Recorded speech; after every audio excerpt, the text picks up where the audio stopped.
Gravey, is a lecturer in European politics at Queen's Belfast. She joins me now. Ms. Dr. Gravey, thank you so much for being with us here on France 24. A pleasure. I have a few questions for you. They're planning a green lane for UK goods staying in Northern Ireland. Anyone who's been to an airport is familiar with this concept of going through the green lane or the blue lane for European arrivals. Why has something so simple taken so long to get to? For two different reasons. First, we didn't really have much data. Once the UK was still in the European Union, there was just very little data about, goods traveling into the EU between, leaving from Great Britain, entering Northern Ireland, going into the EU, or vice versa. So we now have much more data, and we just know how trade works much better. And the second is about trust. And we had a very bad relationship between the UK and the EU.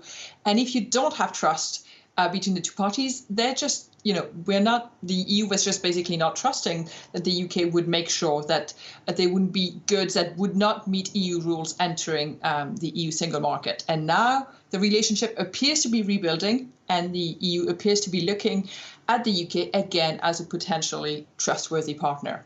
This has broken trust within the UK as well, though, hasn't it? Between people and the government, between the government in Westminster and in Edinburgh, but also in Belfast, where you are as well.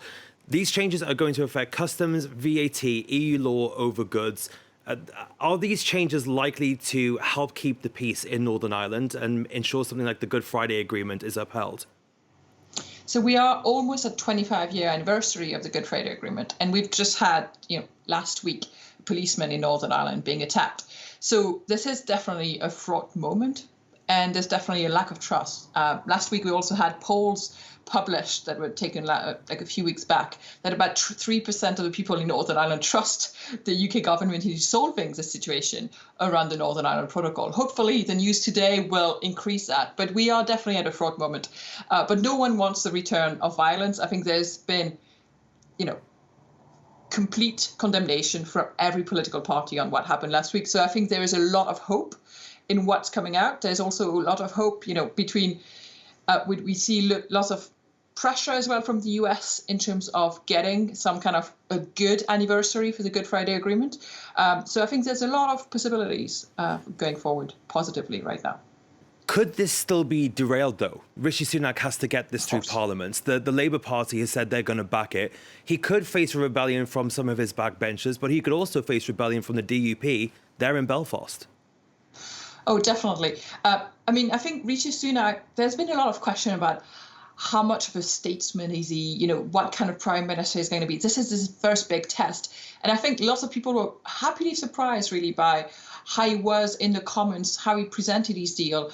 This was a very well done job from him in terms of presenting it. And I think it's going to be very unlikely. I don't see it failing in the Commons.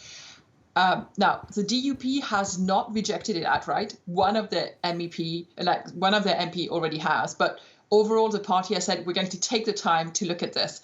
The DUP basically the type of tests that they've set up are so strict that it's unlikely, the deal is not going to meet all of the tests. The question is for the DUP, will they think that they've managed actually to, achieve already quite a lot? I mean, the whole idea of revising the protocol, going back, the UK and the EU renegotiating their withdrawal agreement, was something that seemed very far-fetched a few months back. They've managed to get that. That was one of their core demands. There is now, according to Rishi Sunak, only 3% of EU law that would apply to Northern Ireland.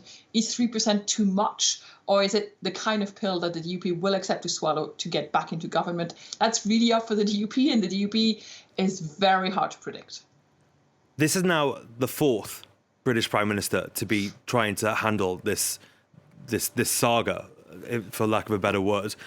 How do you think the EU is feeling about Rishi Sunak? Do you think that they think we finally have a partner we can work with?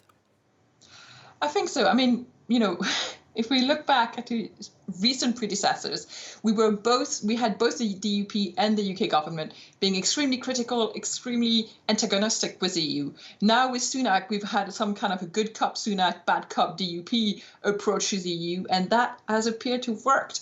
So he is he appears to be much more interested in actually, working with the EU. And I think there we have to mention the war in Ukraine. That's been a major geopolitical issue for both the UK and the EU, and they've managed to find common ground. They've managed to restart working together on this, starting to trust each other again, and that has helped with this solving the Northern Ireland Protocol. Dr. Gravey, I've got about 30 seconds, so just briefly, if you would, but how has this messy divorce deal been over there in Belfast? It must feel a lot more fronting than it is in the rest of the UK. It does, but at the same time, sorry, it's in 30 seconds, it's very difficult. But basically, we've had a very different Brexit. Some impacts that Brexit has felt very widely in GB, we haven't felt them. We've felt other things. And it's just, with this deal, it looks like we're going to have a more similar Brexit to GB. Whether that's a good or a bad thing kind of depends on what you think about Brexit. Dr. Gravey, thank you so much for your time this evening. Dr. Gravey there in Belfast.